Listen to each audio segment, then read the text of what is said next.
Good morning, Niger, and welcome to your Health Corner, where me, myself, and I, your one and only Dr. Adora, they give you all the correct gist where you need to know to make sure say your body they very, very cajad, and you self they carry first on top everything will concern your health and your wellness.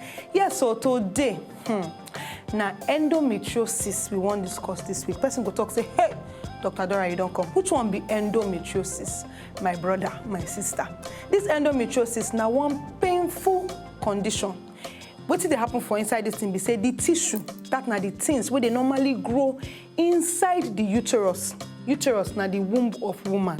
The thing where they grow inside, or they call them endometriosis, the endometrium, myself don't they bite mouth on top of the matter.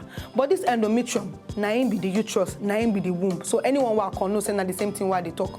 What thing they happen? They say it go the normal things where they grow inside that place go waka come up from there, begin grow for other places. And most of the places where the thing go waka begin they grow now for the ovaries, the bowel, that na the belly side, then inside the pelvis, that na your hip side.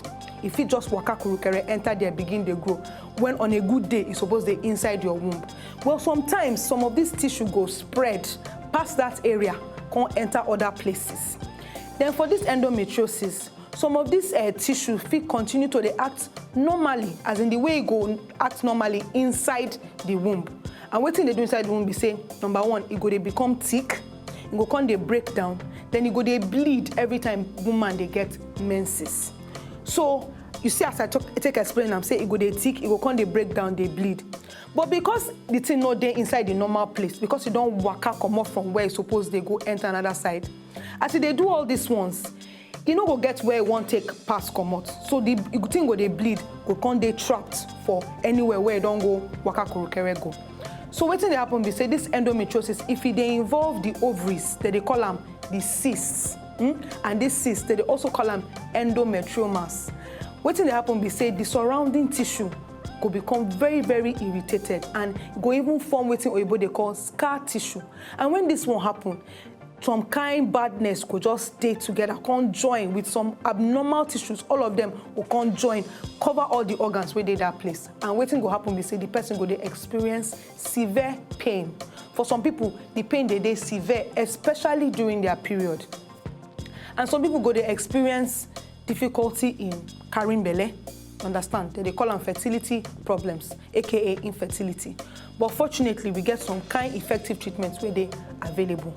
But the primary symptom of this endometriosis now, the pain where woman they feel for down her hip side, that now pelvic pain, and most of the time it they waka with menstrual period.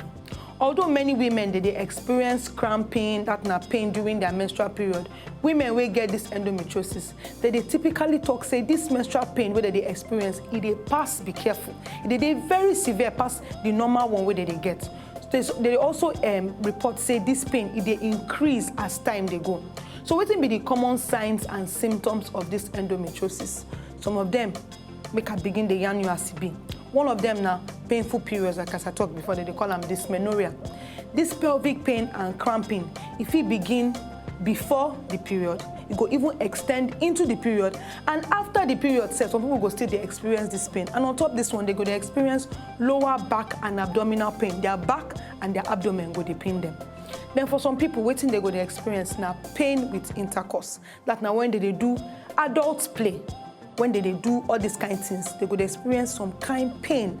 Some of them now during the adult play they go to experience some. But for some people now after the adult play, and this one they very, very common with this endometriosis. Another one now pain where they inside the bowels, that now for inside the intestine, or when person won't go, do number 2, or when you won't go piss, that's now number 1. You go to experience this pain depending on how the thing they take to you. I will give you more on top the signs and symptoms of this endometriosis. But you go promise me, say, you go watch me same time tomorrow on top Good Morning Niger. Dr. Adora, and this is your Health Corner for Good Morning Niger. Go see tomorrow.